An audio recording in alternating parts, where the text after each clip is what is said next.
Okay, मैं इसी scenario को एक टीचर की तरह एक्सप्लेन करूंगी।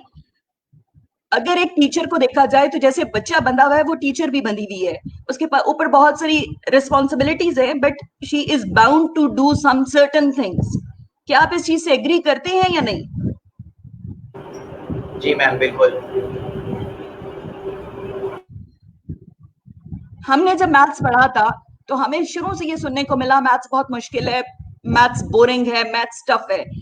हम में से 90% लोगों का यही डोमेन बन गया है। हम सोचते ही ऐसे हैं कि मैथ्स मुश्किल है, इसको किसी ऐसे तरीके से सिखाओ, इसको कुछ ऐसा कर लो कि बच्चे को समझ आ जाए। आपके ख्याल में मैथ्स वाकई ही मुश्किल है? मैम, मैथ्स अगर मुझे पूछेंगे तो मैथ्स मेरा फेवरेट सब्जेक्ट है। तो मुझे तो काफ़ी मज़ा आता है, और इनिशियली अगर कोई ऐसा प्रॉब्लम हो जो सॉल्व भी ना हो रहा हो, तो उसमें मुझे ज़्यादातर मज़ा आता है, क्योंकि उसके तरीके ढूंढते ढूंढते ढूंढने में मुझे और 10 तरीके ऐसे नज़र आ जाते हैं जिससे बाकी सवाल इजीली सॉल्व हो जाते हैं। और जो सॉल्व हो भी चुके होते हैं उनको एक नए तरीके से सॉल्व करने का एक आंसर भी मुझे वहाँ से मिल जाता है कि हाँ यार, ये सवाल ऐसे भी हो सकता था अगर मैं करूँ तो, और ये इजी हो जाता है मेरे लिए। हाँ, लेकिन कुछ टीचर्स के लिए काफ़ी जो है वो मुश्किल होता है कि मैथ जब बच्चों की अगर बात करें, जब मैथ आता है तो वो सर पकड़ के बैठ जाते हैं कि इसमें ये ए स्क्वायर, बी स्क्वायर, सी स्क्वायर, डी स्क्वायर, इतने सारे स्क्वायर लगा के मैं कहाँ स्क्वायर करूंगा इसको।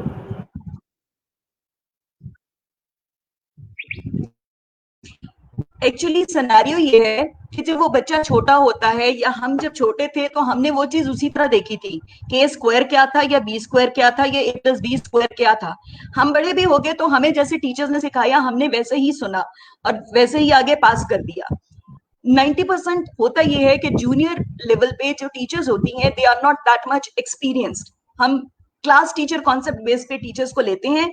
उसने मैथ्स भी पढ़ाना है, उसने इंग्लिश भी पढ़ाना है, सोशल स्टडीज भी, इस्लामियात भी, आई गेस मेजर सब्जेक्ट्स एक टीचर पढ़ा रही होती है। तो उसमें सब्जेक्ट स्पेशलिटी नहीं आती है। जब अर्ली क्लासेस में एक ऐसी टीचर उन बच्चों के पास आ जाती है that may be is having too much knowledge about science and English and the rest of the subject, but उसका अपना मैथ्स अच्छा नहीं है या उसको उतना पैशन नहीं है मैथ्स पढ़ाने का, तो वो बच्चों को बस गुजारे लायक मैथ्स पढ़ा देती है। जब बचपन में आपके कॉन्सेप्ट्स ठीक नहीं होते तो वो आपके दिमाग में एक चीज बैठ जाती है कि दिस इज टफ। हम बाद में उसको जितनी मर्जी कोशिश कर लें, वो जो एक गिरा दिमाग में बंदी होती है वो खुलती नहीं है। सो बीइंग अ टीचर, यही गिरा हमारे जहनों में भी हमारी टीचर्स ने बचपन में बांधी थी। कुछ मेरे जैसे और सर इब्राहिम जैसे बंदे हैं जो जिनको सब्जेक्ट के प्यार ने, passion for the subject was the major item जिसने हमें ये गिरा नहीं बंधने दी और हम शायद उसकी खोज में निकल पड़े। लेकिन बहुत सारे लोग होते हैं जो जब बस उसको वहीं पे रिस्टेन कर लेते हैं। तो सबसे पहले जब हम टीचिंग में या किसी भी डेवलपमेंट के लिए जा रहे हैं तो उसके 3 तरीके हैं। अपना माइंडसेट बदलें। अगर आप अपना माइंडसेट नहीं बदलेंगे तो आपको किसी भी ट्रेनिंग सेशन के लिए कुछ भी आप कर ले, वो आप में कोई चेंज नहीं ला सकेगा। अल्लाह मियाँ ने हमें जब इस्लाम में हमें लाते हैं तो सबसे पहले हमें कलमा सिखाते हैं। कलमे का पहला वर्ड है ला। ला का क्या मतलब है? ला का मतलब है नहीं। तो हमें पहले कहा गया कि जो भी चीज हमने पहले से जानते थे, जो हमारे आबाओ अजदाद ने हमें सिखाई और सारी हमने सीखी हुई है, पहले उसको हम भूल जाए, उसको नलेफाई करें और फिर उसके बाद नई चीज सीखे। तो आई थिंक लर्निंग प्रोसेस में सबसे पहले यही चीज है। आप जिस भी प्लेटफॉर्म में जाएं, मे भी जो चीजें मैं आपको बताऊं वो सब आपको आती हूँ, but being an experience teacher, जब मैं किसी भी वर्कशॉप में जाती थी तो शायद 90% चीजें मुझे पता होती थी, लेकिन फिर भी कुछ ना कुछ, बेशक 10% हो, हर चीज से, हर वर्कशॉप से कुछ ना कुछ आप नया सीखते हैं। So I personally request you all to be attentive, to be take part in the discussion, ताकि हम इसको इंटरेक्टिव सेशन बना सके।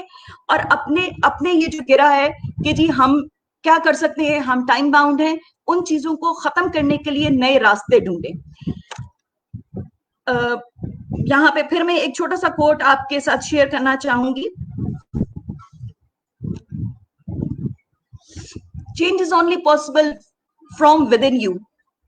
हमारे सबसे बड़ा अलमिया ये है कि हम किसी भी सिनेरियो को, किसी भी इलाके को उस वक्त तक खुशहाली नहीं दे सकते जब तक वो पढ़े लिखे ना हो। सबसे ज्यादा एक एजुकेशन है जो किसी भी कॉम की क्वालिटी ऑफ लाइफ को बेहतर कर सकती है। और हमारे जो टीचर्स हैं और हमारा जो टीचिंग सिस्टम है, जो एजुकेशन सिस्टम है, वो इतना बैकवर्ड है कि we are not able to do that in a proper way. मेरी इस वर्कशॉप की थोड़े से लर्निंग आउटकम्स हैं जिसमें मैं आपके सामने स्लाइड पे शो हो रही हैं। स्पेसिफिकली है कि आप खुद इस सिनेरियो के हिसाब से देखें, अपने आप को एनालाइज करें कि भाई आपको क्या क्या आता है, और अभी प्रेजेंट सिचुएशन में आप जिस भी रोल में हैं, आप एज अ स्टूडेंट देख रहे हैं या एज अ टीचर देख रहे हैं या एज अ कोऑर्डिनेटर या as a branch head, whoever you are, अपने ऑर्गेनाइजेशनल रोल के हिसाब से उसको एनालाइज करें कि आपको क्या पता है और क्या नहीं पता, और जो नहीं पता की तलाश है उसमें शामिल हो जाए। हम क्रिएटिव माइंड्स और लर्निंग प्रोसेस को फन बनाने की इसमें बहुत सारी बातें करेंगे। अगर आपको कोई भी अच्छा आइडिया है तो kindly do share with us as well. हमें जो भी हम सीख रहे हैं और सिखा रहे हैं, हमें एक अप्रिसिएशन पैदा करनी है टुवर्ड्स द लर्निंग।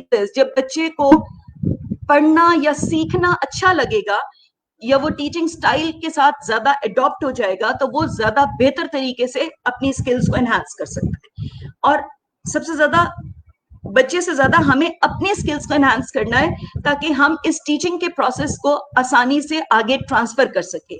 और सबसे आखिर में इनकलकेट वैल्यूज। अब यहाँ पे कहेंगे मैथ्स में या इंग्लिश में, चलो बाकी सब्जेक्ट्स में फिर भी है, लेकिन मैथ्स में वैल्यूज के क्या ताल्लुक? हम कुछ भी पढ़ा रहे हैं तो और कुछ नहीं तो ईमानदारी का और बेईमानी का कॉन्सेप्ट तो दे सकते हैं, जजा और सजा का कॉन्सेप्ट तो दे सकती हैं, बहुत सारी चीजें हैं जिसको हम रिलेट कर सकते हैं विद रियल लाइफ। तो अगर आपके एक क्लास के लेसन में अगर सिर्फ एक जुमला आप वैल्यू वाला बीच में ऐड कर दें तो that is a plus point.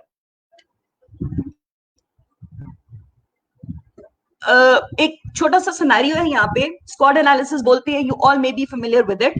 यहाँ पे मैं इसको एक छोटे से नए एंगल में आपको पेश करूंगी।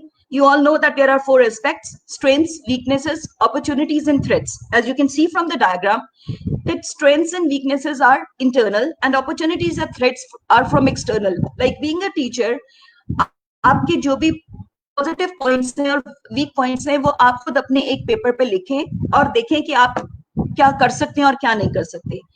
अपॉर्चुनिटीज आ गई, जो आपको प्रमोशन का कोई चांस मिलता है या किसी और स्कूल में कोई भी आपको इनविटेशन आती है टू मूव ऑन। थ्रेट्स क्या है कि हम अगर मूव करेंगे टू बेटर पोजीशन उसी इंस्टीट्यूट में या किसी और इंस्टीट्यूट में, तो हमारे वो कंफर्ट जोन में है या नहीं है। हमेशा याद रखें कि अगर एक बंदा एक चीज को अपनी स्ट्रेंथ समझता है तो eventually that is a strength. हम वीकनेसेस हमारी ज्यादातर खुद साख्ता होती हैं, वो हम समझ रहे होते हैं कि शायद ये हमारी वीकनेस है, but actually that is not a weakness. जो अपॉर्चुनिटीज और थ्रेट्स हैं उसमें बेटर डिसीजन के साथ आप एक थ्रेट को भी अपॉर्चुनिटी में क्रिएट कर सकते हैं। यहाँ पे एक चीज जो मैं बड़ी स्पेसिफिकली टीचर्स के साथ बात करना चाहूंगी कि इन आवर अर्ली प्रोफेशन, जब हम एक स्कूल से दूसरे स्कूल में या प्रोग्रेस के लिए किसी भी सिनेरियो में शिफ्ट करते हैं, स्पेशली वो लड़कियां जो शादी से पहले टीचिंग लाइन में आती हैं और बाद में शादी करके या मूवमेंट की वजह से छोड़ देती हैं, तो ये चीजें प्लीज काइंडली अपने एडमिनिस्ट्रेशन से पहले शेयर किया करें, क्योंकि उस बच्चे का सोचें कि जो बच्चा वो पूरा साल सफर करेगा just because of your living और बिकॉज ऑफ योर शिफ्टिंग। तो being a prophet's profession, we should be religious with our profession and we should be very very professional in this manner. हम जरूर opportunities को avail करें, हम जरूर betterment की तरफ जाएं, but with professionalism. Professionalism क्या कहता है कि आप एक regular process के through जाएं. If you're leaving, तो your heads should know well before in time so that other teachers can cope up with the situation, और hiring हो जाए और बच्चे सफर ना करें किसी भी case. I hope I am explaining the things clearly. Yes, ma'am. Sir Ibrahim? Ji ma'am, बिल्कुल। Okay. So let's come to the formal session. हमने हमेशा सुनते आए हैं बहुत सारे P's हैं, C's हैं, different teaching methodologies हैं. In our previous session, I was attending a workshop core skills के ऊपर, एक शायद स्मार्ट गेम्स वालों का ही एक सेशन हो रहा था, तो वहां पे ये बात हो रही थी कि जी communication, creativity, collaboration and critical thinking are the basic 4 C's of teaching. इसी तरह जब आप किसी और जगह पे देखेंगे या नेट सर्च करेंगे तो आपको मिल जाएंगी कि 4 P's of teaching are passion, personality, presence, preparation. There are many more teaching scenarios and effective there are, sorry, my phone is ringing. So there are many more teaching techniques and teaching scenarios and methodologies that we are adopting nowadays. जब हम इतनी सारी चीजों की बात करते हैं और हम बात करते हैं हम कम्युनिकेशन करें, okay, in the current scenario we can communicate through net. Creativity, जब हम क्रिएटिविटी की बात करते हैं तो नॉर्मली हमारे जहन में यही आता है कि या हम कोई पैसेज लिख रहे हैं या कोलैबोरेटिव थिंकिंग के साथ कोई क्रिएटिव राइटिंग हो रही है या फिर कोई प्रोजेक्ट बनाया जा रहा है। In all those things creativity हमें फिजिकल लगती है। हम डिजिटल मीडिया पे क्रिएटिविटी को कैसे करें, that is a new point that we have to think and that we have to learn as a teacher.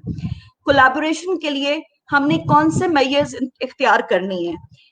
When we are going to come at critical thinking, तो बाकी subjects में फिर भी हम इस चीज को कुछ हद तक कवर करते हैं, but in maths we are covering it to major extent, क्योंकि अब हमारी जो बुक्स हैं वो कंपैरेटिवली इस तरीके से बिल्टअप हुई हुई हैं कि major topics are related and they are all having some questions और some activities related to critical thinking. As a teacher हमारा काम सिर्फ इतना रह जाता है कि उनको अच्छी तरह इंप्लीमेंट करें और जिन टॉपिक्स के साथ क्रिटिकल थिंकिंग नहीं है वहां पे आप इंटीग्रेशन दे दें।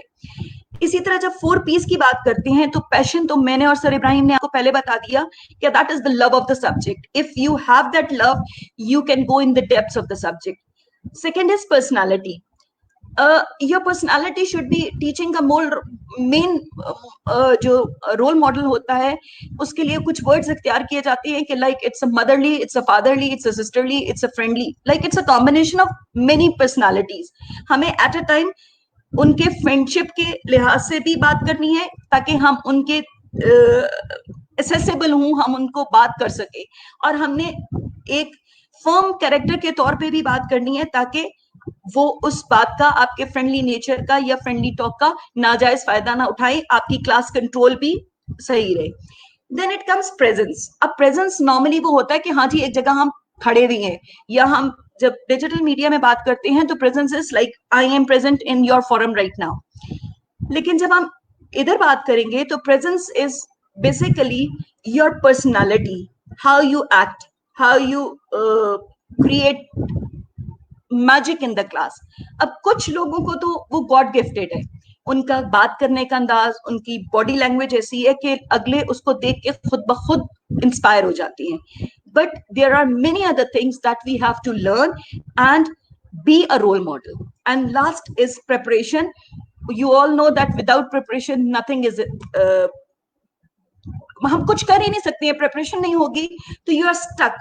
अब जब हम इन सारी चीजों की बात करते हैं तो मेजर थिंग्स जो हम अभी बात कर रहे हैं 4 C's में या 4 P's में, वो करंट सिनेरियोज में कोविड-19 और लॉकडाउन के साथ खत्म हो गई। हम प्रेजेंस कैसे दे, वीडियो बनाना ही नहीं आता, लाइव सेशन लेना ही नहीं आता, पैशन है, नॉलेज है, but we cannot do it इट। प्रिपरेशन कैसे करें जब हमें मैथ्स तो आता है, इंग्लिश तो आती है, बट हम डिजिटल टेक्नोलॉजी के साथ हमें नो हाउ ही नहीं है। सो ये बहुत सारी चीजें हमें यहाँ पे आ रही हैं। So in that scenario I have presented my own methodology and I think you will agree with it.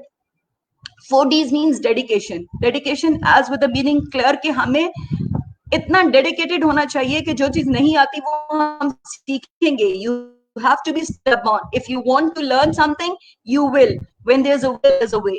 Devotion में थोड़ी सी वैल्यू ऐड हो जाती है, लाइक हमारा फर्ज है कि हम सीखें। इट्स नॉट जस्ट योर, मेरे कहने का मकसद है हमें उसको इस पॉइंट ऑफ व्यू से लेना है कि अगर हम नहीं सीखेंगे तो हमारे जो स्टूडेंट्स हैं, हमारे जो सुनने वाले हैं, उनका कितना नुकसान हो जाएगा। एक एम्पैथी का फैक्टर उसमें आ जाता है। डिसिप्लिन, ठीक है, हमने सीखनी भी है चीज, लेकिन हमें सीखने के लिए एक सेट सिनेरियो चाहिए। अगर वो सिनेरियो नहीं होगा तो हम उसके ऊपर कॉपी नहीं, कुछ भी अमल नहीं कर सकेंगे। और determination and discipline makes the things perfect. और लास्ट में आ जाते हैं डिजिटलाइजेशन पे, कि बाय हुक और by crook we have to be all digitalized. हमें इस सिनेरियो में हर हाल में डिजिटल मीडिया की टेक्निक्स को सीखना है। हम टीचर से, एजुकेटर से, ट्रेनर से दोबारा स्टूडेंट्स बनेंगे और ये चीजें सीखेंगे, तो तभी हम एक कामयाब टीचर या एजुकेटर बन सकते हैं।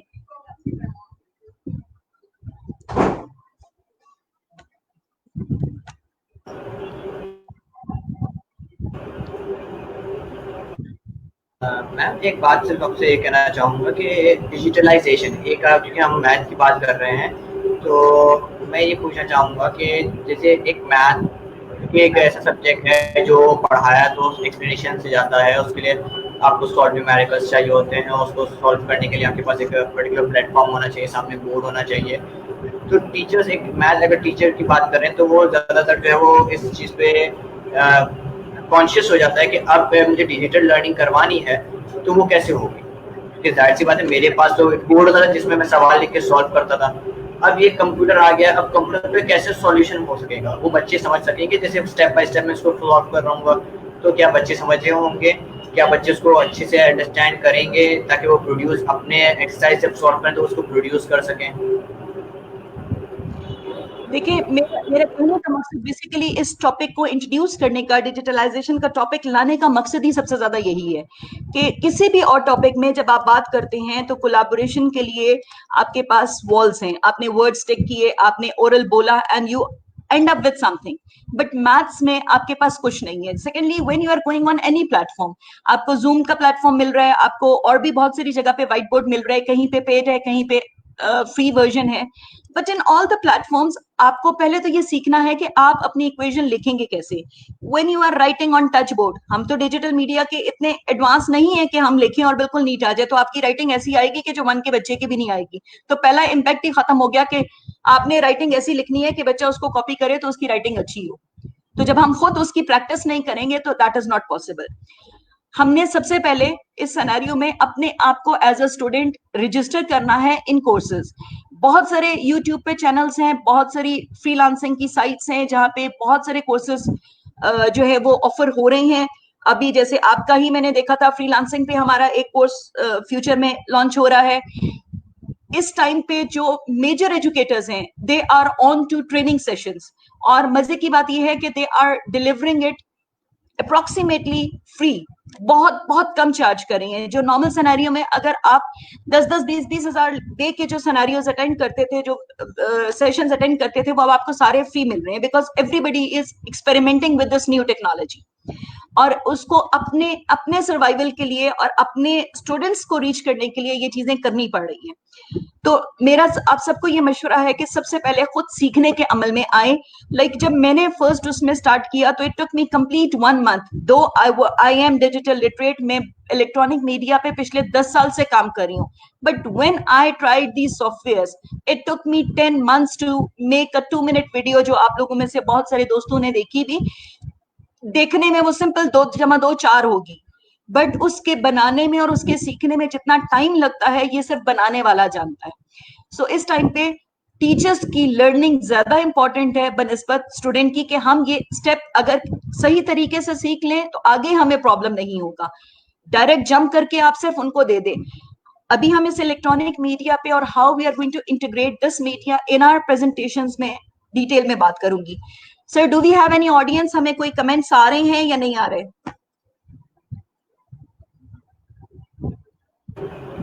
बिल्कुल मैम, कमेंट्स हमारे पास आ रहे हैं, लोग हमारी बात को एग्री कर रहे हैं। कुछ जो एक दो सवाल मैं आपसे अभी कंडक्ट करने वाला पूछने वाला हूँ ये थे कि कुछ लोग पूछ रहे हैं कि क्या हमारे पास मैथ गेम्स और इनकी प्रैक्टिस के लिए क्या ऑनलाइन साइट्स अवेलेबल मौजूद हैं? अगर हैं तो वो अगर आप शेयर कर सकें उनके साथ कमेंट बॉक्स में।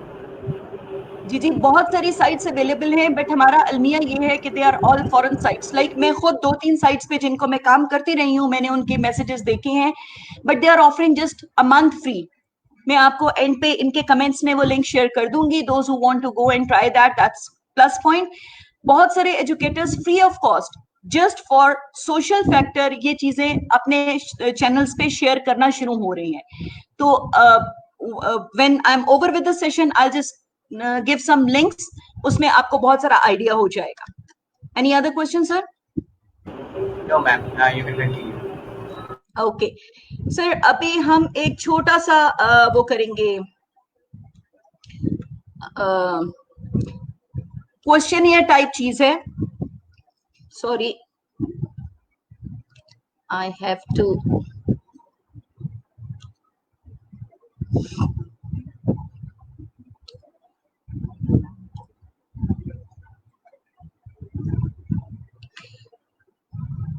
ओके. 4Ds की बात हो गई.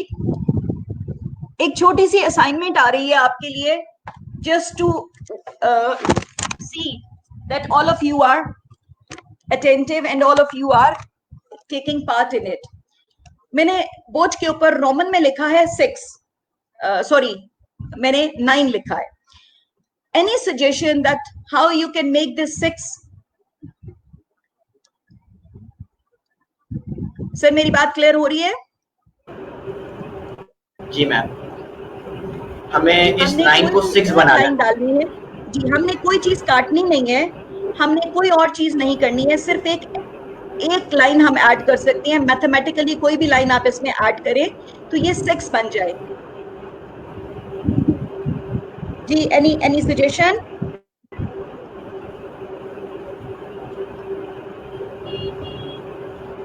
व्यूअर्स, अगर आप हमें देख रहे हैं तो काइंडली जो है वो इस सवाल का जवाब दीजिए. काफ़ी इंटरेस्टिंग लग रहा है ये सवाल. आई होप कि जितने भी व्यूअर्स हैं वो सब हमें इस बात का जवाब देंगे. अपनी राय जो है वो शेयर कीजिए हमारे साथ.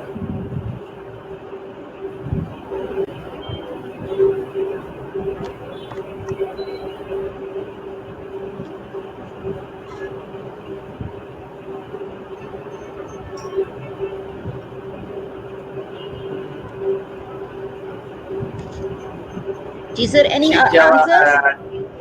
एक जवाब यह है कि 8 आ सकता है. It can B 8. उस तरह तो बहुत कुछ बन सकता है, 11 भी बन सकता है, but we want to shift just 1 line. 4 भी बन सकता है, हमने 6 बनाना है किसी तरह. We are just going to wait for 1 minute sir. मेरे पास एक जवाब है, अगर आप चाहें तो मैं वो दे सकता हूँ अभी, लेकिन ऐसा ना कि वो जवाब आंसर को रिवील कर दें. Okay, we have one answer. Write S. Very good. हम अगर S लिख देंगे. अच्छा मुझे ये बताएं, is S a line? नहीं, S देखा जाए तो सर बस एक ही पैटर्न है, तो कर्व लाइन हम कह सकते हैं, स्ट्रेट लाइन नहीं कह सकते. बिल्कुल बिल्कुल, mathematically S is a line. हम जब भी बात करेंगे तो कर्व लाइन और स्ट्रेट लाइन की बात करते हैं. बहुत सारे लोग कहेंगे कि एस तो अल्फाबेट है, it's not a line, but it is a curve line. ठीक है, वेरी गुड. ये जिसका भी आंसर था, आई गेस बानो यूनिस ने हमें आंसर किया है. Bano, very good.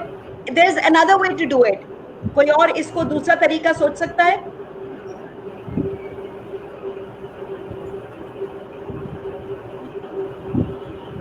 फाइव भी ऐड हो सकता है मिस. 5 ऐड हो सकता है क्योंकि 5 का स्ट्रक्चर ऑलमोस्ट जो है वो एस की तरह ही होता है.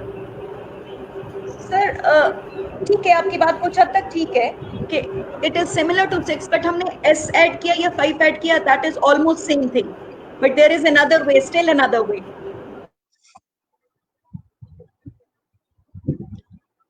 अगर आप लोग एक्सप्लेन नहीं कर पा रहे हैं तो you can just draw it on a paper and share the pic in the comments.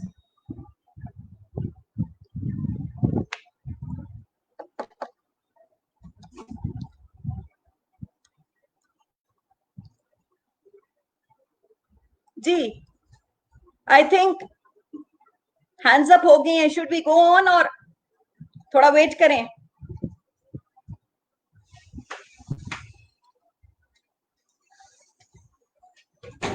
I think जो है वो लोग सोच में पड़ गए, तो मिस आप कंटिन्यू कीजिए. ओके, सो जैसे हमने बात की, this is one of the way to do it. Sorry, ये मेरा पीछे आ गया. जो आपने स्ट्रेट लाइन बीच में देखी है, उस लाइन का क्या मतलब है? मैं यहां से आपको दोबारा दिखा देती हूँ. This is the way. Clear? एक हमने ऐसा ऐड किया है,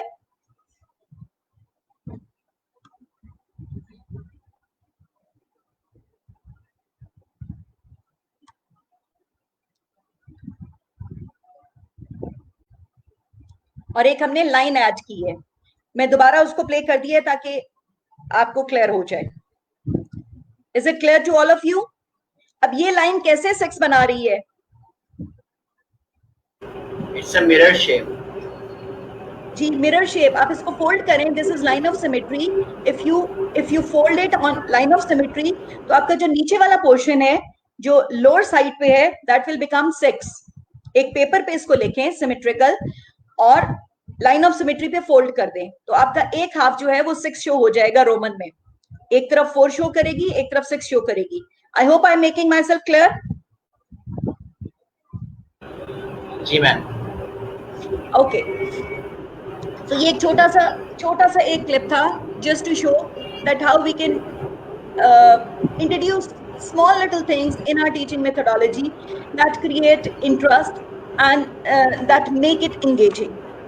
हम आज के करंट टॉपिक की तरफ आते हैं, इंट्रोड्यूसिंग गेम्स.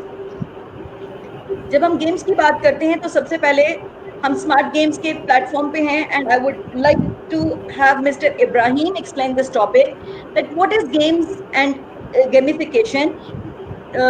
क्योंकि जो खुद आइडिया लेके चलता है वो मेरे से ज्यादा अच्छा एक्सप्लेन कर सकता है, तो उनके होते हुए मेरा एक्सप्लेन करना सही नहीं बनता. Over to you sir Ibrahim. Thank you ma'am. As you know that smart games academy already जो है वो इस तरह के गेम्स में डील करता है जो क्लासरूम के अंदर बच्चों को यूज करने में काफ़ी एनहेंस करती हैं. हम ये देखते हैं, ये जो हमारा आइडिया आया था वो इस तरीके से आया था कि हमने ये देखा था कि बच्चों को जो है वो काफ़ी डिफिकल्टी फेस होती है किसी चीज़ को समझने में. और उसके बाद ये होता है कि एक टीचर जब एक कॉन्सेप्ट या एक सम समझाता है, उसके बाद वो एक चंक्स ऑफ एक्सरसाइजेस जो होती है वो करनी होती है हमें. अब बच्चा जो है वो उसको करने की कोशिश करता है, लेकिन हर बार जो है वो फेल हो रहा होता है, और इसके नतीजे में जब वो फेल हो रहा होता है तो वो उस पोजीशन पर आ जाता है कि वो अब हैंड्स अप कर लेता है, और बाद में अगले दिन आके या तो वो कॉपी करवाएगा या फिर अपने ट्यूशन टीचर से सॉल्व करवाएगा. कुछ इस तरीके सिनेरियो से हो जाता है जहाँ पे उसको सॉल्यूशन मिल जाता है और वो उसको करने लग जाता है. तो इस चीज़ को ख़त्म करने के लिए, इस चीज़ को रिड्यूस करने के लिए और बच्चे की एंगेजमेंट ज़्यादा बढ़ाने के लिए कि वो अपनी लर्निंग को खुद अपने सेल्फ पर एनालाइज करे, अपने सेल्फ को इवेल्युएट करे, तो इसके लिए जो है वो हमने डिफरेंट बोर्ड गेम्स तैयार की हैं डिफरेंट मैथ्स के टॉपिक्स को लेते हुए. एक एग्जांपल जिसमें आपके साथ शेयर करूंगा, हमारे सेशन में ऑलरेडी ये डिस्कस कर चुके थे. हमने जब टीचिंग मैथमेटिक्स थ्रू गेम्स हमने किया था, तो हमारे पास जो फैसिलिटेटर थी मिस सना शरीफ, उन्होंने जो है वो काफ़ी गेम्स को डिस्क्राइब भी किया था जो हमारे पास मौजूद है. उनमें से एक गेम को मैं भी सिर्फ एक डेमो के लिए आपके पास डिस्क्राइब करना चाहूँगा कि इंटीजर्स वाला जो गेम होता है हमारे पास जो हमने डेवलप किया है, तो इंटीजर्स बेसिकली बच्चों को समझने में काफ़ी मुश्किल होती है. -5 + 2, अब जब इसका आंसर पूछेंगे तो 5 में से 2 वो तो निकाल लेंगे, लेकिन अगर इसका उलट कर दें 2 - 5, तो बच्चे यहाँ पे कंफ्यूज हो जाते हैं कि सर ये 2 है तो 5 निकलेंगे कैसे. ये तो हो सकता नहीं, सवाल ही गलत है. सवाल गलत नहीं है, आपको साइंस पर फोकस करना है. प्लस का है, 2 प्लस का है और -5 का है, तो वो नेगेटिव साइन जो है वो कम होती है उससे. तो आपको ये रिमेंबर होना चाहिए कि हमेशा प्लस साइन बड़ी है, +2 का साइन बड़ा है और -5 का साइन छोटा है. तो इस तरीके से आप बच्चे की जो है वो कैपेबिलिटी ऑफ थिंकिंग पैटर्न, जब आप उसमें थिंकिंग पैटर्न डेवलप करेंगे तो ऑटोमेटिकली ही ये जो है बच्चा जो है वो खुद सोचने में मजबूर हो जाएगा कि हाँ इसका ये सॉल्यूशन तो है. इसी तरह जैसे हमने बोर्ड मार्क्स की गेम डिस्क्राइब की थी, तो उसमें हमने कहा था सिर्फ कार्ड्स हम बच्चों को देते हैं. तो इसमें ये हुआ था कि जब आपने भी वो जब सेशन के दौरान उसमें जब एक गेम आपको प्ले करने के लिए कहा गया, तो आपने डिफरेंट ऑपरेशंस यूज किए थे. तो उसमें आपने ये देखा कि आपने सवाल खुद बनाया और आपने जवाब भी खुद ही दिया था. हमने सिर्फ आपको एक आंसर प्रोवाइड किया कि ये लाना है, ये प्रूव करना है आपको. तो आपने सवाल भी खुद डेवलप किया और उसके आंसर तक भी आप खुद ही सॉल्यूशन के थ्रू पहुंचे. बिल्कुल हम भी यही चाहते हैं कि बच्चा जो है वो मैथ को खुद ही प्रॉब्लम उसको सॉल्व करे और खुद ही उस प्रॉब्लम की आइडेंटिफाई करे और फिर उसके जड़ तक जाए. इस तरीके से जो है बच्चा अपने थिंकिंग पैटर्न्स पर आएगा और मैथ का जो एक सब्जेक्ट जो बहुत हद तक मुश्किल लग रहा होता है बच्चों को, वो इजी वे में बच्चों के साथ जो है वो इंटरेक्ट किया जाएगा. सिर्फ ये ऐसा नहीं कि टीचर्स ही यूज कर सकते हैं, ये गेम्स बाकायदा जो है वो बच्चे भी जो है वो कर सकते हैं, और बच्चे भी इसमें जो है वो अपने घर पे अपने पेरेंट्स के साथ भी इस गेम्स को खेल सकते हैं। ये अवेलेबल है आपके पास, हम आपसे कांटेक्ट करेंगे तो आपको ये अवेलेबिलिटी मिल जाएगी। तो ये गेम्स आपने बच्चों को घर पे दें। जो प्लेइंग टाइम बच्चों का होता है जहाँ पे वो स्क्रीनिंग ज्यादा यूज कर रहे थे, तो वहाँ आप पॉजिटिवली ये गेम्स बच्चों को प्रोवाइड करके उनको ये गेम खिलवाएं। आई एम श्योर कि जो पेरेंट्स काफी कंसर्न होते हैं कि मेरा बच्चा जो है वो पूरे दिन मोबाइल पे या टीवी पे लगा होता है और खेल नहीं, पढ़ाई नहीं कर रहा है, आपको एक हद तक सेटिस्फेक्शन हो जाएगी कि आपका बच्चा इस गेम्स के थ्रू, जो बोर्ड गेम फिजिकल गेम्स हमारे पास मौजूद हैं, उसके थ्रू जो है वो काफी हद तक लर्निंग कैपेबिलिटीज जो है उसके अंदर डेवलप हो जाएंगी, और वो खुद जो है वो क्रिटिकल थिंकिंग जो हम वर्ड बहुत ज्यादा यूज करते हैं वो उसके अंदर डेवलप हो जाएंगे। जी मिस, ओवर टू यू, आपके पास दोबारा आते हैं। Okay, beautifully explain sir Ibrahim. और फिर भी अगर किसी को इस टॉपिक पे और डिटेल्स देखनी है तो स्मार्ट गेम्स का ही एक प्रीवियस सेशन है जो सना शरीफ ने किया था, and the whole concept was beautifully explained with the help of games and visuals as well, जो आपको बहुत अच्छी तरह क्लियर हो जाएगा। Let's move on to the next scenario. हम जब बीइंग अ क्लास टीचर बात करते हैं तो हमारे पास बहुत छोटा डोमेन होता है जिस पे हम बात कर सकते हैं। तो सिर्फ स्क्रीन शेयर कर देंगे। हम स्मार्ट एक्टिविटीज के थ्रू गेम्स को इंट्रोड्यूस कर सकते हैं। लाइक जब आपने स्टार्टर एक्टिविटीज करनी है, कोई भी टॉपिक इंट्रोड्यूस करना है, तो छोटी छोटी गेम्स उठा के ले। लाइक आप एडिशन का कॉन्सेप्ट स्टार्ट कर रही हैं तो आप डाइस को क्लास में ले आए।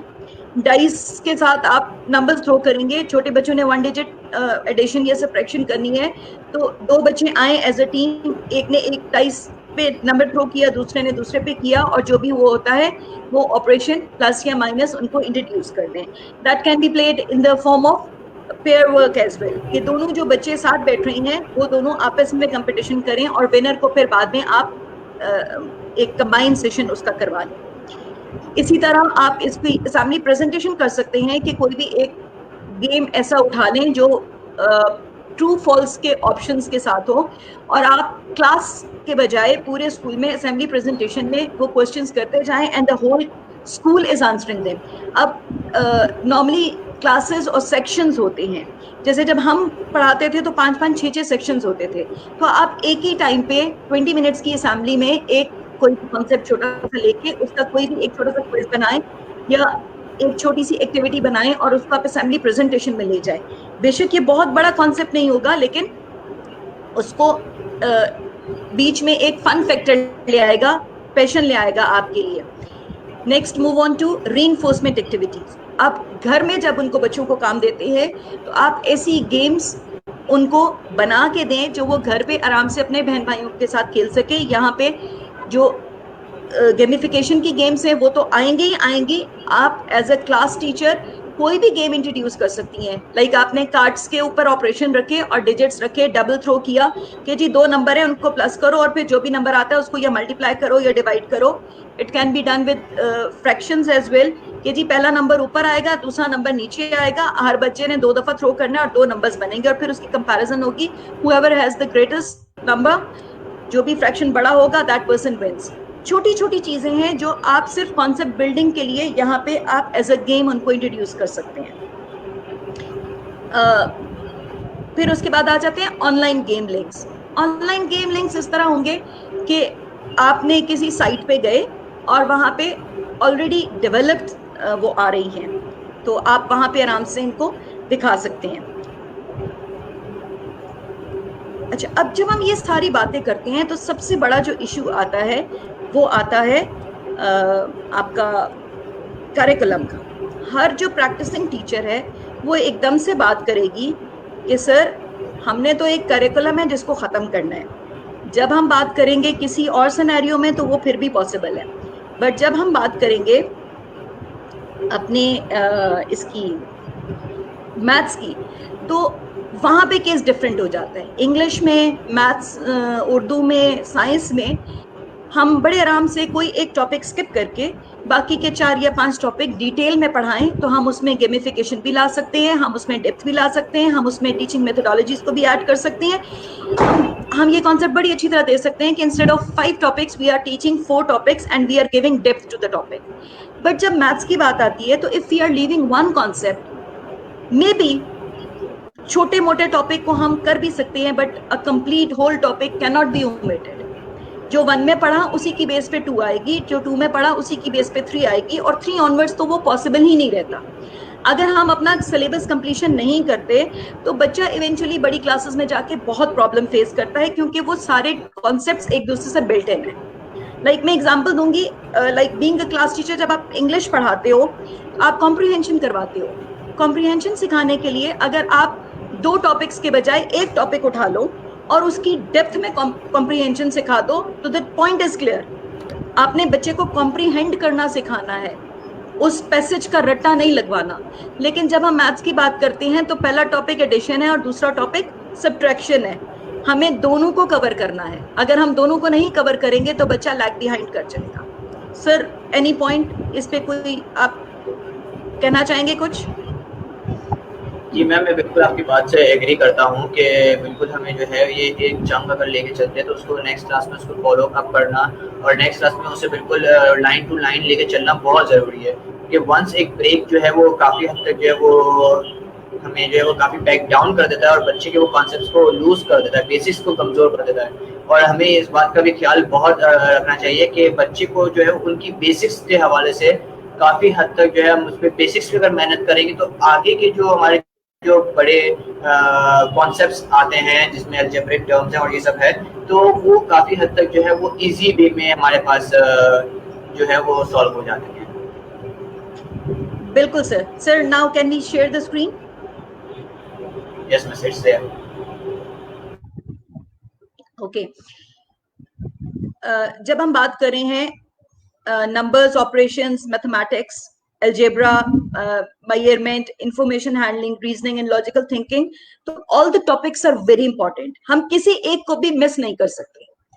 अब जब यहाँ पे हम इसकी बात करेंगे कि हमने टाइम मैनेजमेंट कैसे करनी है, और इसके साथ हमें बात आती है ABL, IBL, PPL, CPA, CRA. वैसे ये हैं क्या सारी चीजें? Can anyone tell me? आपने ये नाम पहले सुने हैं?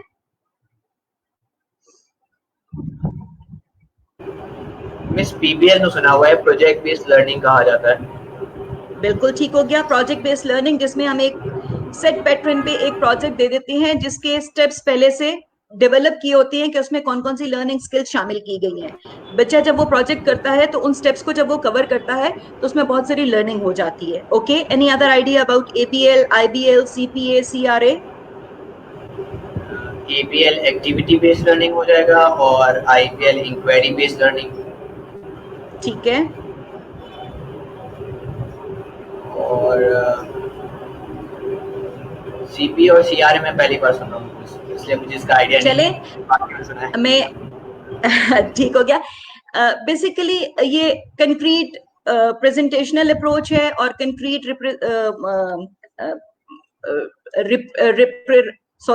एक रिप्रेजेंटेशन है और एक पिक्टोरियल है. ठीक है.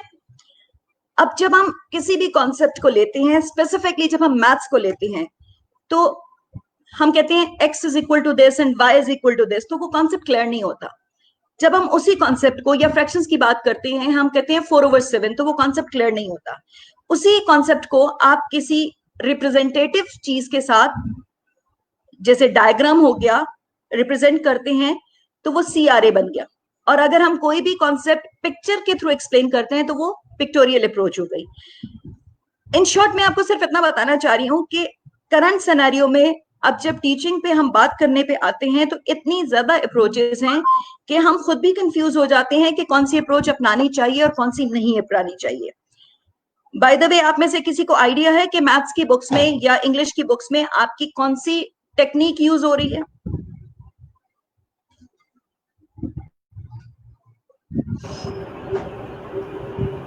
ज्योमेट्री की अगर बात करें तो हमारे पास पिक्टोरियल फॉर्म्स में वो होता है कि डायग्राम आपके पास बनी हुई है, पिक्टोरियल फॉर्म्स वहाँ पे होते हैं. तो आई थिंक CPA वाला कॉन्सेप्ट वहाँ पे कुछ हद तक जो है वो लाई कर रहा होता है, क्योंकि जब हम डायग्राम CRA सर उसको कहेंगे. वो पिक्चर नहीं होती, वो रिप्रेजेंटेशन होती है. सो CRA अप्रोच होती है. You are right. जो आपकी वर्ड प्रॉब्लम्स के साथ सिनेरियो एक्सप्लेन हुआ होता है, या क्रिएटिव राइटिंग के साथ जो आपकी आउटलाइन पिक्चर्स में दी होती है वो सीपीए अप्रोच कहलाती है, ठीक है। लेकिन इसके अलावा हम एक बड़े सिंपल सी टेक्निक है जिसको प्रोग्रेसिव अप्रोच कहते हैं। कोई भी बुक बनाए, बेशक 1 की हो, बेशक कोई और बुक हो, इवन कुरान भी जो है वो प्रोग्रेसिव अप्रोच के थ्रू ही बना है, आसान से मुश्किल की तरफ। When you are introducing something, you start with a very easy thing, you build up the thing, वो बढ़ते बढ़ते बढ़ते एक बेसिक कॉन्सेप्ट को किसी भी सब्जेक्ट में कर लें, वो बिल्टअप करती है, और लास्ट में जो टॉपिक आपका कंप्लीट हो जाता है, that is the toughest most. हम बुक कभी भी आखिर से नहीं पढ़ाते, हम हमेशा शुरू से इसीलिए पढ़ाते हैं। इन फ्यू केसेस हम उसको कभी ना कभी कर सकते हैं, लेकिन मेजॉरिटी टाइम्स में हम उसको प्रोग्रेसिव अप्रोच के थ्रू ही टीच करते हैं। Do you agree with me? Yes ma'am, I completely agree with. Okay, अब अगर तो हम सिर्फ मेथोडोलॉजीज पे बात करें तो ये जो अभी का सारा सेशन है, ये सारे का सारा इसी में निकल जाएगा। इसके ऊपर एक पूरी फुल फ्लेज प्रेजेंटेशन बनती है, पूरी एक वर्कशॉप बन जाती है, maybe some time later on. अभी जो हम जिस मेन टॉपिक की तरफ आ रहे हैं वो ये है कि जब भी हम ये अप्रोचेस इनकी बात करते हैं तो हमारे क्लासरूम्स कैसे होते हैं। क्या हम नॉर्मल जिस तरह टीचर आगे खड़ी हुई है और बच्चे बैठे हुए हैं, क्या इस अप्रोच के थ्रू हमारे सिनेरियोज जो क्लासरूम के हैं वो फिट इन करते हैं?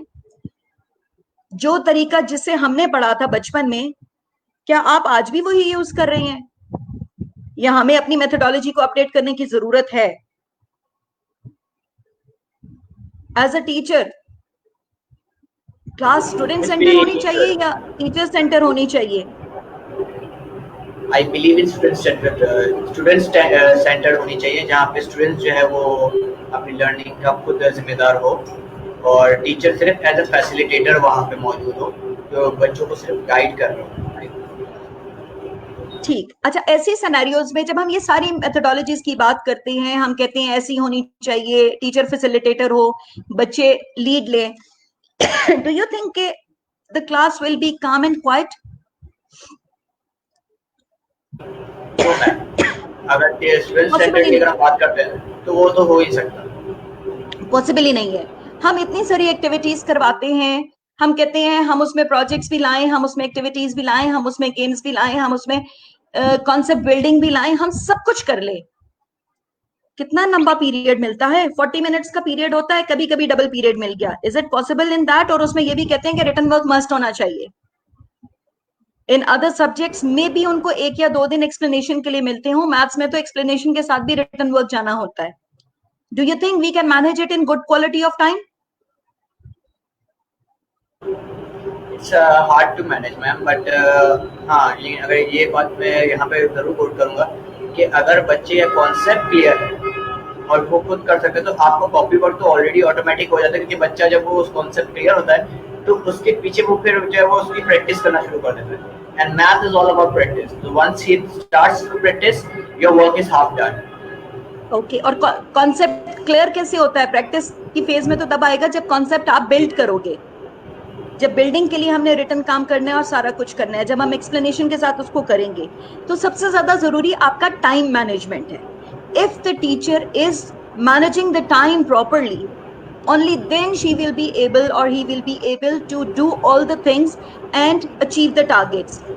कौन सा टारगेट है? कॉन्सेप्ट क्लैरिटी का। बाकी सब चीजें तो कॉन्सेप्ट क्लैरिटी के बाद आएंगी। उसको आप तभी क्लियर कर सकते हैं हर चीज को जब कॉन्सेप्ट क्लियर होगा। और इसके लिए सबसे ज्यादा जरूरी है प्लानिंग। जब तक आपकी प्लानिंग परफेक्ट नहीं होगी, कोई और काम आप कर ही नहीं सकते हैं। हमारा सिनेरियो क्या है कि हमारी टीचर्स जो एक ही क्लास को 4 साल 5 साल से पढ़ा रही हैं, उनको किताब तक रट जाती है। अभी रिसेंटली कुछ किताबें अपडेट होना शुरू हुई हैं, वरना मुझे याद है कि 5-5 साल एक ही बुक लगी होती थी। वही बुक हमने पढ़ी थी, वही बुक आगे हमारे बच्चों ने पढ़ी। उसमें अगर चेंज भी आया तो ये हो गया कि बीच में पिक्चर्स ऐड हो गई या कोई और सिनेरियोज ऐड हो गए, लेकिन मेजर चेंज बहुत कम आई। हाँ, अब आफ्टर 2017-18 मेजर चेंजेस आना शुरू हुई हैं। The reason being, published media को अपडेट करना इतना आसान नहीं है।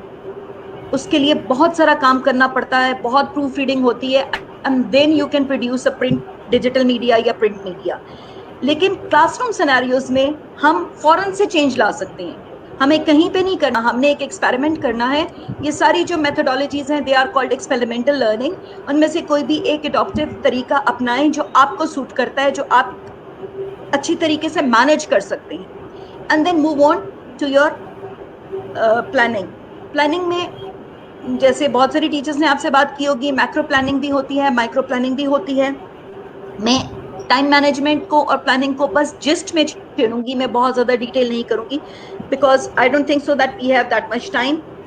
इट्स ऑलमोस्ट 4:30, तो मैं इसको सिर्फ वाइंड अप करने के लिए आपको चंद चीजें बताऊंगी कि इफेक्टिव लेसन प्लानिंग कैसे हो सकती है।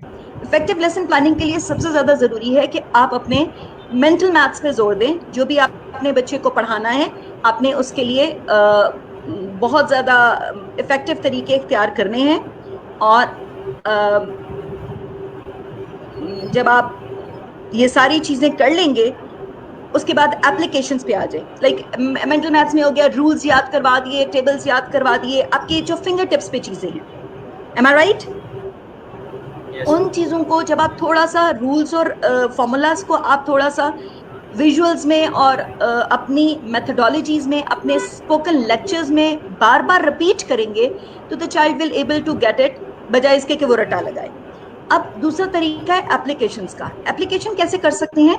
जब हम बात करते हैं किसी भी कॉन्सेप्ट की, जैसे मैं रोमन नंबर्स की बात करूंगी, तो सबसे पहले कहा जाता है यार ये यूज कहाँ होते हैं रोमन नंबर्स, हमें क्यों पढ़ा रही हैं? तो आपने रोमन नंबर सिर्फ बच्चे को उतना सिखाना मस्ट है जितना उसको इम्प्लाई हो रहा है।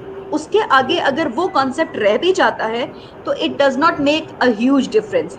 अब जब मैं इस टॉपिक को पढ़ाती हूँ तो मैं उनको स्पेसिफिकली पिक्चर्स दिखाती हूँ घड़ी की या बुक्स की जहाँ पे आपका रोमन नंबर यूज हुआ होता है, या क्लासरूम बोर्ड्स की जहाँ पे आपके रोमन नंबर्स यूज हो रही है, कि पता चले हाँ जिंदगी में जरूरत पड़ सकती है आपको रोमन नंबर्स की, बट वो भी अगर आप विथ प्रॉपर रूल्स 1 से लेके 20 तक रोमन नंबर्स अच्छी तरह कर लें और आगे आप बच्चे को रूल सिखा दें कि क्या रूल है, तो क्लियर हो जाते हैं। कैन एनीवन टेल मी कि रूल क्या है? अगर मैंने एक नंबर बनाना है रोमन नंबर में, तो उसका कोई रूल किसी को याद है?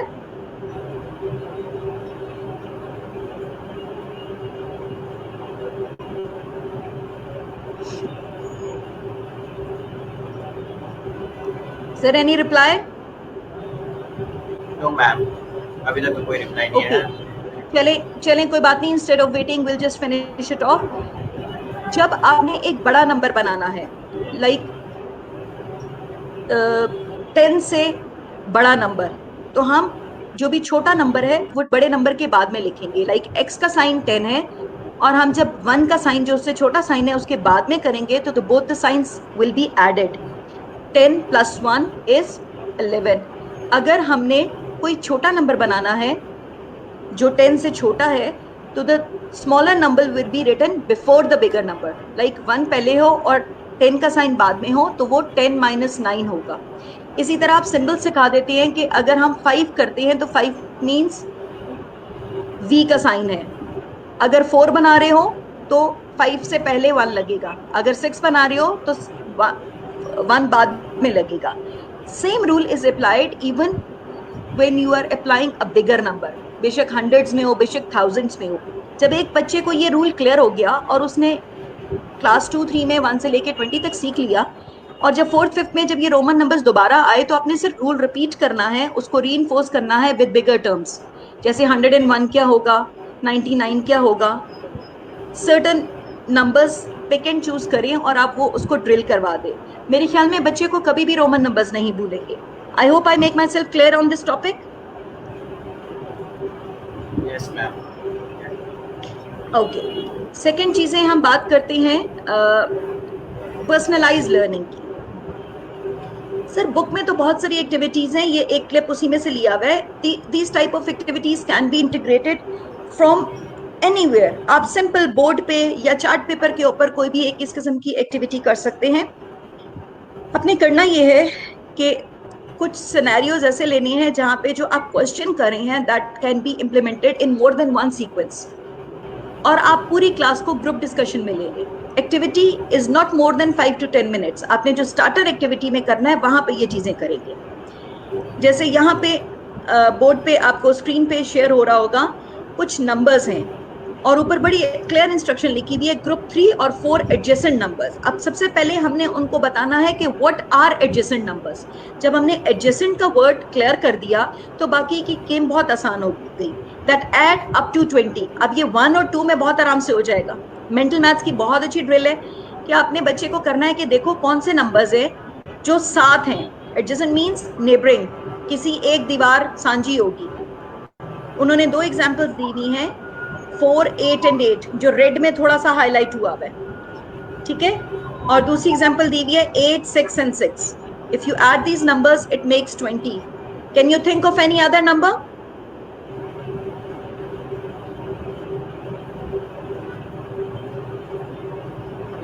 First line 6, 7, 7। 6, 7, 7, 7, 7, 14 plus 6। बिल्कुल ठीक। Because this is not a live session, so हम कमेंट्स पे इतनी ज्यादा देर बात नहीं कर सकते कि आएंगे नहीं आएंगे। So I am just giving you some activity कि हम जो आपने पहले क्वेश्चन किया था कि how we can do it on electronic media, अब वही चीज एनिमेशन के थ्रू मैंने की कि this is the scenario that is present in the book, this is another scenario that is present in the book. Adjacent means सांझी दीवार।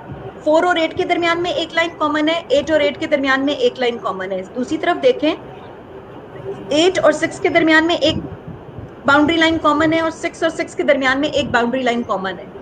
सो they are adjacent. जब आप एडजेसेंट एंगल्स की भी बात करते हैं बड़ी क्लास में, तो वही होता है कि उनकी एक वर्टेक्स, एक पिलर जो होता है दरमियान वाला, एक आर्म जो होती है वो कॉमन होती है। अब यहाँ पे आपकी एक्सप्लेनेशन कंप्लीट हो गई with the help of aids. आप नेट से भी पिक्चर उठा सकते हैं। आप करंट सिनेरियो में अपनी बुक का स्क्रीनशॉट लें, ये आम मोबाइल से खींची हुई तस्वीर है, और उसको थोड़ा सा चेक करके आप प्रेजेंट कर सकते हैं। Okay, let's move on. अब बाकी के सिनेरियोज, कुछ बच्चे बोलेंगे, कुछ मैसेज करेंगे, क्योंकि लाइव क्लास में तो बच्चों को मजबूरी है, वो तो बोलेंगे, ठीक है। और आप उनको प्रेजेंट कर सकते हैं कि okay, these are the possible outcomes that we can achieve from this task. और आपकी सेल्फ एवेल्युएशन हो जाती है। बच्चा देखते हैं हाँ जो मैंने किया था वो है या नहीं है। Is it clear? Yes ma'am. Okay, next thing is E resources. जब हम ई रिसोर्सेज की बात करते हैं तो कुछ ई रिसोर्सेज ऐसे हैं जो बहुत कॉमनली आपको हर जगह पे मिल जाएंगे, लाइक सॉन्ग्स। आप नेट पे यूट्यूब पे सर्च करें या सिंपल आप गूगल में जाएं और आप सर्च करें 3 times टेबल या 2 times टेबल, आपको बहुत अच्छी उसके ऊपर वीडियोस मिल जाएंगी। आप बच्चे को वो वीडियो सुना दें और बच्चे को कहें कि आप उसके साथ करें, तो बच्चा उस फन फैक्टर में कि मैं गाना गा रहा हूँ वो सीखना शुरू कर देते हैं टेबल्स। इसी तरह छोटी छोटी गेम्स आपको एप्स की फॉर्म में मिलेंगी आपके मोबाइल में। तो बच्चे को जब भी आप अगर कभी गेम की इजाजत दें तो never ever give them PUBG and the rest of the stuff. मेरे अपने बच्चे खेलते हैं, I don't have any objection to that, but मेरा मकसद कहने का ये है कि गिव देम समथिंग प्रोडक्टिव। अगर मोबाइल देना मस्ट ही है तो ऐसी चीज दें जो आप यूज करने से कोई फायदा हो, सिर्फ बंदूकें ना चला रहे हो। देन ट्रिक्स, अब अगेन कुछ ट्रिक्स आपको आती होंगी, कुछ ट्रिक्स आपको नेट सिखा देगा। 9 का टेबल बच्चों को बहुत मुश्किल लगता है, आप जितना मर्जी सिखा लें बच्चे एंड पे आके जूनियर क्लासेस में बहुत ज्यादा प्रॉब्लम्स करते हैं। तो मुझे याद है कि एक चीटिंग कोड हमने कहीं पे सीखा था कि आप एक तरफ सीधे तरीके से 1 2 3 लिखना शुरू कर दें और दूसरी तरफ उल्टे तरीके से 1 2 3 लिखना शुरू कर दें तो आपका टेबल बन जाता है। जैसे 0 से स्टार्ट किया, पहले आपने लिखना है 0 1 2 3, ये आपके 10th कॉलम में जाएगा सारा, और जो आपका 1st कॉलम है वहां पे आप 9 से स्टार्ट करेंगे, 9 8 7 6 आप चलते जाएं। तो देखो पहला आपका आ गया 9, सेकंड आपका आ गया 18, और अगर आप इसको करके देखें तो आपका पूरा 9 का टेबल आ जाता है। आई एग्री कि हम बच्चे को चीटिंग कोड दे देंगे तो वो टेबल्स नहीं सीखेगा, बट इजंट इट बेटर कि ना सीखने से उसको एक और तरीका आता है कि जिससे वो कम से कम अपनी मल्टीप्लिकेशन कर सकता है। Eventually when he will be doing it again and again he will learn. Similarly हम जब एडिशन सिखाते हैं तो बच्चा आसानी से सीख लेता है, लेकिन मल्टीप्लिकेशन पे आके स्टक हो जाता है। हम वही चीज अगर मल्टीप्लिकेशन के थ्रू उसको सिखा दें कि बेटा तुमने 4 का टेबल बोलना है या 5 का पढ़ना है, 2, 3, 4, 5 तक तो टेबल फिर आसान होते हैं। हम 7 ऑनवर्ड्स की बात करेंगे जहां बच्चा स्टक होता है। तो हमने उसको सिनेरियो दिया कि जो भी फर्स्ट एलिमेंट है आपका, लेट्स से मैं बात करती हूँ 12 के टेबल की, मैं कहती हूँ 12 टाइम्स 7, तो आपने 12 लिखना है और 7 टाइम्स लिखना है and add it together, you will get the answer. Believe me, ऐसे बच्चे जो कंसेक्टिवली फेल हो रहे हैं सब्जेक्ट में and they are promoted, conditionally promote हो जाते हैं, 2 का बच्चा 3 में आ जाता है कि सिर्फ एक सब्जेक्ट में फेल है, बाकी सब सब्जेक्ट्स में बहुत अच्छे है, ओवरऑल परसेंटेज भी अच्छी है, लेकिन जस्ट बिकॉज ऑफ मैथ्स वो प्रॉब्लम कर रहा है। तो वहां पे ऐसे सिनेरियोज में आपको ये वाली चीजें बहुत हेल्पफुल होती हैं। जब बच्चे को आप बार बार ऐसी चीजें देंगे, वो बच्चा सिर्फ इस चीज में कि हाँ मैं 2 नहीं तो चलो एक क्वेश्चन तो ठीक कर सकता हूँ, वो उसको प्रैक्टिस करेगा and with the help of practice बार बार जब वो चीज करेगा तो उसको वो इवेंचुअली मल्टीप्लिकेशन याद हो जाती है। Now I am going to come to Excel sheets. आपने बात की थी कि हम कैसे करें, यहाँ पे मैं आपको एक सिनेरियो शो करने की कोशिश करूंगी। लेट्स सी अगर मेरा सिस्टम मुझे ले जाता है। Can you see this multiplication sheet? एक एक्सेल पे शीट बनी हुई है। मैंने ये शीट अपनी क्लास में इंट्रोड्यूस की थी इन 2003। हमारा एक एंटल का प्रोजेक्ट था, आई डोंट नो कहाँ से कैसे, but I came up with many sheets, जिनमें से अभी मेरे पास सिर्फ ये एक ही बची है, क्योंकि सिस्टम्स आपके क्रैश होते हैं, हार्ड ड्राइव्स आपकी उड़ जाती हैं, सो आपके पास बहुत सारा वो डेटा जो आपने खुद भी बनाया होता है वो आप भूल जाते हैं। सो इस शीट का फायदा ये है कि हमें बैक एंड पे as many questions as we want, जैसे इस करंट शीट के बीच में 150 क्वेश्चंस एडेड है विद ऑल द आंसर्स। अब बच्चे को आपने कंप्यूटर स्क्रीन पे ये होमवर्क असाइन कर दिया, किसी भी प्लेटफॉर्म के थ्रू किया, बाकी सब चीज हिडन है, बच्चा कुछ भी नहीं देख पा रहा, उसको सिर्फ ये क्वेश्चंस नजर आ रहे हैं। आपने बच्चे को कहा इसको फिल करे, मैं अभी सिर्फ 2-3 फिल करूंगी और मैं जान के इसको गलत फिल करूंगी ताकि आपको उसका समझ आए कि क्या है। सॉरी ये पीपीटी पे चल नहीं रहा, बट अगर मैं इसको अलग से खोल के आपको दिखाऊं at the end of the workshop, those who want to see I can show, जो पावरपॉइंट प्रेजेंटेशन खत्म हो जाएगी तो उसके बाद हम इसको कर लेंगे कि जब आप ये सारे का सारा एक्सप्लेन कर देंगे तो यहाँ पे आपके पास एंड पे एक ऑप्शन आता है स्टिल वर्किंग, और जब आप इसको यहाँ पे क्लिक करते हैं तो यहाँ पे आपके पास ऑप्शन आता है फिनिश्ड का। जब मैं इस फिनिश्ड को क्लिक करूंगी, ओ सॉरी ठीक है ये आ रहा है, देखिए मैं सिर्फ 2 आंसर्स कर रही हूँ और मैं एक रैंडम आंसर लिख रही हूँ, और मैंने यहाँ पे इसको क्लिक किया फिनिश्ड, तो आप देखिए मेरे पास टोटल हर क्वेश्चन के आगे लिखा हुआ आ गया कि कौन सा सही है कौन सा गलत है और करेक्ट आंसर क्या है। टीचर को खुद नहीं चेक करना, बच्चे ने खुद ही चेक कर लिया।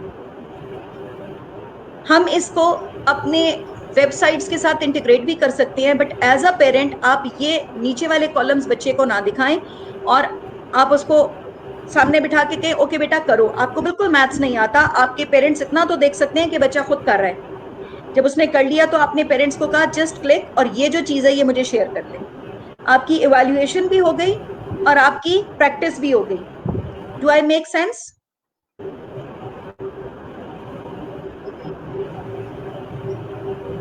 यस मैम, बिल्कुल जो है ये आपका आइडिया जो है वो काफ़ी हद तक जो मुझे तो है काफ़ी इंप्रेसिव लग रहा है कि अगर इस तरीके से हो जाए तो काफ़ी हद तक जो है बच्चे की प्रैक्टिस जो है वो हम इस बेसिस पर भी कर सकेंगे, तो बच्चा काफ़ी इंटरेस्ट से वो सॉल्व करेगा और क्यूरियोसिटी डेवलप होगा, मेरा आंसर सही होगा या गलत होगा। तो क्यूरियोसिटी के बेसिस पर भी अगर वो ये काम करता है तो एटलीस्ट उसकी लर्निंग जरूर होगी वहाँ। और इसमें सबसे ज्यादा प्रॉब्लम जैसे आजकल के सिनेरियोज में आ रहा है, तो ये चीजें हमें आजकल के सिनेरियो के हिसाब से बात कर रही हूँ मैं। अब आगे आ गई वीडियोस, जब हमने एक्सप्लेन करना है, आपको वीडियो बनानी नहीं आती, ओके, बहुत सारा टाइम लगेगा आपको, लेकिन अभी हम उनके बच्चों का टाइम तो वेस्ट नहीं कर सकते। आप जाएं नेट सर्च करें और जो वीडियो आपको अप्रोप्रिएट लगती है आपके मेथड के हिसाब से, because there are too many things that are circulating in the multimedia digital media में, इतनी चीजें हैं कि आपको यही नहीं डिसाइड कर सकते कि कौन सा ऑथेंटिक है और कौन सा नहीं ऑथेंटिक। आजकल का जो अलमिया है वो सबसे ज्यादा यही है कि इतनी ज्यादा चीजें हैं कि एक चीज परफेक्ट चीज निकालना मुश्किल हो जाता है। Everybody is a master but maybe they are not having all the skills. जब हमें एज अ टीचर हम कोई चीज देखेंगे तो we will be a better जज कि हम कौन सी वीडियो शेयर करें। आप वो स्पेसिफिक वीडियो सिर्फ शेयर करें कि हाँ बेटा ये देखो और इसके साथ ये एक्सरसाइज करो. You can link the videos with your current lesson plans. फिर उसके बाद आपके पास जो प्रैक्टिस का आता है, चेकिंग का मसला आ जाता है कि आपने चेकिंग कैसे की, भाई बच्चे ने प्रैक्टिस की है कि नहीं की. वहां पे जो मैंने आपको इलेक्ट्रॉनिक मीडिया पे जो आपका पहला क्वेश्चन था कि कोई ऐसी वेबसाइट्स, आई एक्सेल बहुत अच्छी साइट है, ऑरेक्स की एक साइट है, मेटाफिक की साइट है, देयर आर डजन्स. आप जब नाम लिखोगे तो आपको 10,000 मिलेंगी. लेकिन सबसे ज्यादा मसला क्या है कि जब आप कोई भी साइट उठाओगे तो वो आपको 1 या 2 महीने की मैक्सिमम फ्री देगा और उसके बाद जो अच्छा उसका जो भी मैटर है दैट इज पेड वर्जन. तो आपको खरीदना पड़ेगा. जब हम खरीदने की बात करते हैं तो these all resources are not made by Pakistanis. 90% resources are made by foreign authors. उनके लिए $10 $20 या $100 कोई चीज ही नहीं है. बट बीइंग अ पाकिस्तानी, और जब आप अपने मिडिल क्लास को और लोअर मिडिल क्लास को बात करते हो तो that is a huge amount. $100 में अगर आप एक बच्चे को मैथ सिखा रहे हो, फिर $100 में आप इंग्लिश सिखा रहे हो, फिर 100 में आप साइंस सिखा रहे हो, गरीब कहां से इस चीज को पूरा कर सकता है. तो ये चीजें इस वजह से हम इतनी इंटीग्रेट नहीं कर पाए अपने एजुकेशन सिस्टम में कि वो महंगी थी. लेकिन you have that skill, you have that knowledge. Being a teacher, क्या हमारा फर्ज नहीं है कि हम इस चीज को करें? मैंने ये जो अभी मैं आपके साथ इस प्लेटफॉर्म से ये ट्रेनिंग सेशन कर रही हूँ, नॉर्मली मैं इसके 10,000 चार्ज करती हूँ. जब मैं किसी भी जगह जाती थी और जो मिनिमम कॉस्ट मुझे मिलती थी वो 10 से 20,000 रुपए मिलती थी, जो मैं एक सेशन करती थी. उसमें मुझे कुछ सीखना भी नहीं पड़ता था, सब कुछ बना बनाया एक सेट पैटर्न पे. क्योंकि जब मैंने ये एक दफा प्रेजेंटेशन कर दी तो दूसरी दफा मुझे दोबारा से सारा मैटर क्रिएट करना है. Why? Because everybody has seen that. वो कहेंगे हाँ ये तो 2 साल पहले इसने नेट पे की थी. लेकिन मैं सिर्फ इसलिए ये कर रही हूँ कि मेरे जैसी बहुत सारी टीचर्स हैं जो यहाँ पे बैठी हुई हैं, उनमें मुझसे ज्यादा स्किल्स हैं. Why you are not coming forward and be a part of digital Pakistan? हमें हमें अपनी कौम के लिए, अपने फ्यूचर के लिए ये काम करना है, सिर्फ अपने लिए नहीं. मुझे बहुत सारी रिस्ट्रिक्शंस थी कि मैं फेसबुक पे लाइव नहीं आना चाहती थी. बट इवेंचुअली जब मैंने देखा कि there is no other way, then I am here. मतलब मेरे लिए मुश्किल था इस प्लेटफॉर्म पे आना भी और फिजिकली प्रेजेंस भी. तो मैंने ये चीज सिर्फ इसलिए की कि शायद मेरी किसी बात से अगर एक बंदा भी कुछ सीख जाता है, अगर मेरी आप सब ऑडियंस में से 2 बच्चे या 3 बच्चे कोई भी आके हम सब एक प्लेटफॉर्म पे अगर आ जाते हैं and we are making those resources, combined resources, don't you think it will help Pakistan? दुनिया अगर यूज करेगी तो करेगी, लेकिन सर्च में सबसे पहले पाकिस्तानी इस पे फायदा करेंगे. वो लोग जिनको कहीं से भी पैसे खर्च करके कुछ नहीं मिल रहा, वो लोग जो इतने टेक्निकल नो हाउ वाले नहीं है, हम कम से कम ऐसी चीजें शेयर तो कर सकते हैं ना. मुझे एक अच्छी वीडियो नजर आई, मैंने शेयर कर दी, हाँ बच्चों ये देखो. किसी का भी प्लेटफॉर्म है, ये ना देखो कि ये मेरा है या तुम्हारा है. इस टाइम पे वी ऑल नीड हेल्प. यहाँ टीचर्स की कोलैबोरेशन की जरूरत है, तब स्टूडेंट्स को हम कुछ सिखा सकेंगे. यहाँ पे टीचर्स की टीम वर्क की जरूरत है. Do I make myself clear sir?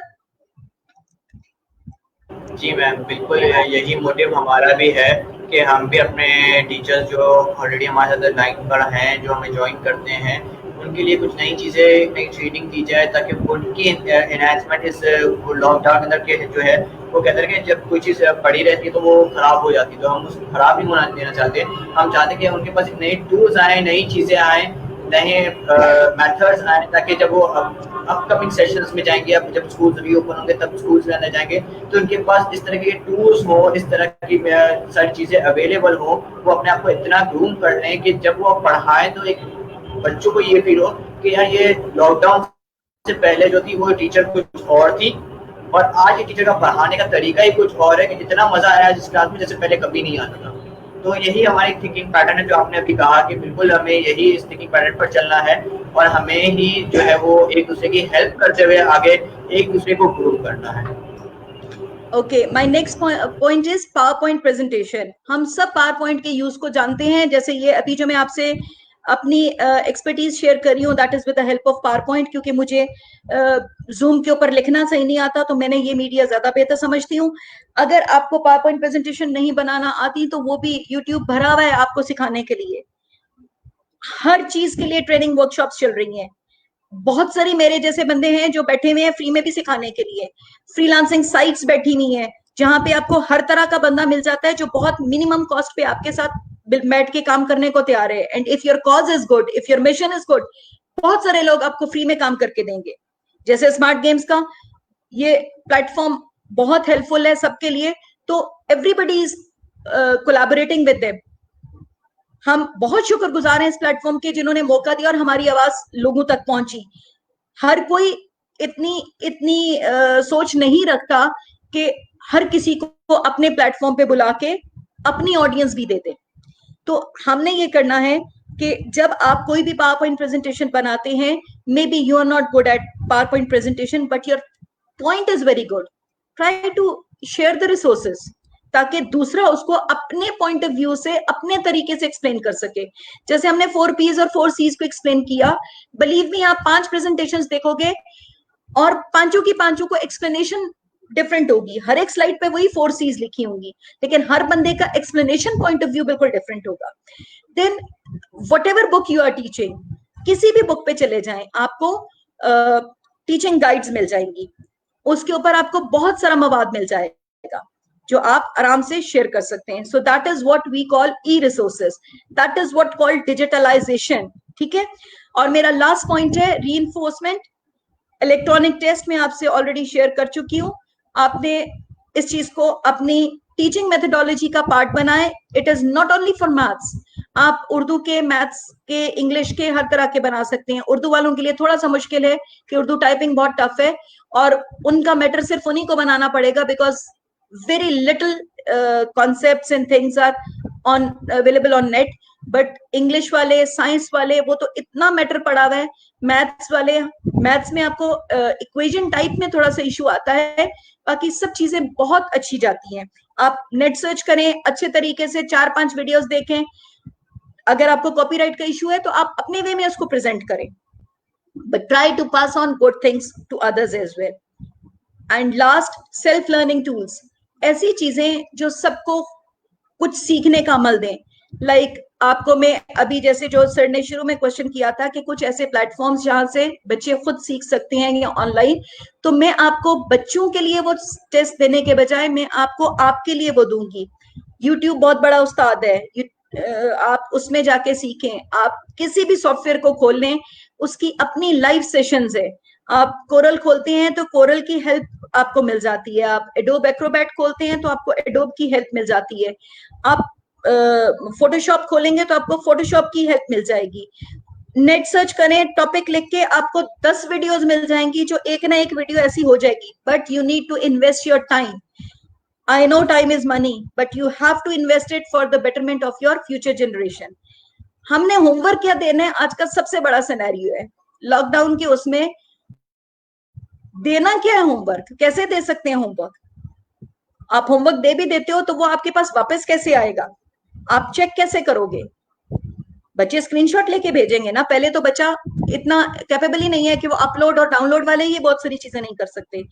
उसके बजाय आप अगर इलेक्ट्रॉनिक टेस्ट और ऐसी साइट्स के लिंक्स जहां पे फ्री में आप क्लास क्रिएट कर सकते हो, आप अपनी क्लास को वहां ले जाओ, आपका फ्री का टेस्ट है, बच्चे जाएं वहां पे उसको प्ले करें।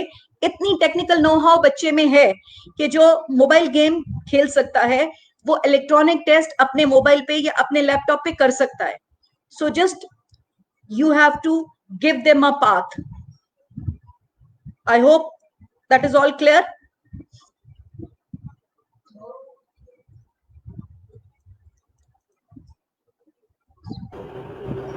Yes. Okay. Sir, any questions? मेरा conclusion ये है कि आज के टाइम में, लॉकडाउन के टाइम पे सबसे ज्यादा जरूरत टीचर्स के सीखने की है और अपने बच्चों को अपने साथ लेके चलने की है। अगर हम ये चीज सीख लें तो I think we have survive the crucial situation that we are living in right now. हर प्रेजेंटेशन जो मैं किसी भी मोटिवेशनल स्पीकर की बात सुन रही हूँ तो वहां पे बहुत सारे इश्यूज चल रही हैं और सिर्फ कहा जाता है कि अगर जिंदा बच गए तो that is a great success. मुझे बीइंग अ मुस्लिम सिर्फ एक चीज बताएं, क्या आपको अपने अगले सांस की गारंटी है? क्या आपको पता है कि विदाउट कोविड-19 कुछ नहीं है बाहर, तो आप हमेशा जिंदा रहेंगे या कब तक जिंदा रहेंगे? Nobody knows. अभी सांस ले रही हूं, हो सकता है अगला लम्हा में सांस ना ले सकती हूँ। तो जब इतनी अनसर्टन कंडीशन है और हमारे रिलीजन ने हमें फेथ दिया हुआ है, तो why not apply that in the current situation? Why we are just losing hope? मरने की बातें ना करें, जीने की बातें करें और स्ट्रगल के साथ जिए, क्योंकि अल्लाह ने उम्मीद सिखाई है। अल्लाह ने हमारे मजहब में कभी भी नाउमीदी नहीं सिखाई। मेरा सोचने का अंदाज है ये, maybe I am wrong, but हम अगर जिंदा रहे तो क्या करेंगे? मर गए तो सबने दफन हो जाना है, फिर तो अपने अपने अमाल के हिसाब से वहां पे भुगतेंगे। लेकिन अगर जिंदा रहे तो आगे क्या करना है? उस सर्वाइवल के लिए ये टाइम है कि आप कुछ सीख लें। एंड सेकेंडली, अगर कब्र का भी सोचते हो तो कुछ ऐसा करो जिसमें आपको लोगों की दुआएं मिले। अगर आप किसी को कुछ भी सिखाओगे और वो कुछ पॉजिटिव लेके जाएगा तो वो दिल से आपको दुआ देगा, और उसकी हमें आजकल बहुत जरूरत है।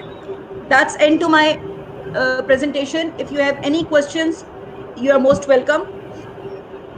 एक कोट के ऊपर मैं एंड कर रही हूँ। एल्बर्ट आइंस्टाइन कहता है, do not worry about your difficulties in mathematics, I can assure you mine are still greater.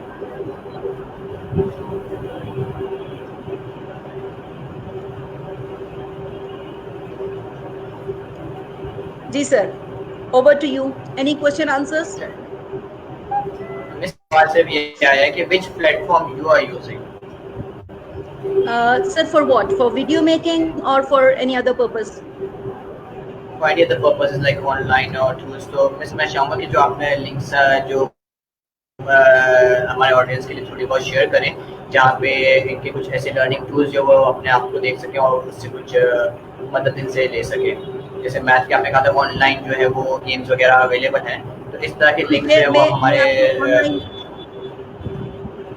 मैं आपको ऑनलाइन शेयर कर देती हूँ। अभी जैसे ही मैं ये सेशन ऑफ करती हूँ, मैं ओरली आपको बता देती हूँ। If you can type, oryx.com है, that is a interactive site जिसमें आपको 1 से लेके 7 तक का सारा करिकुलम मिलेगा।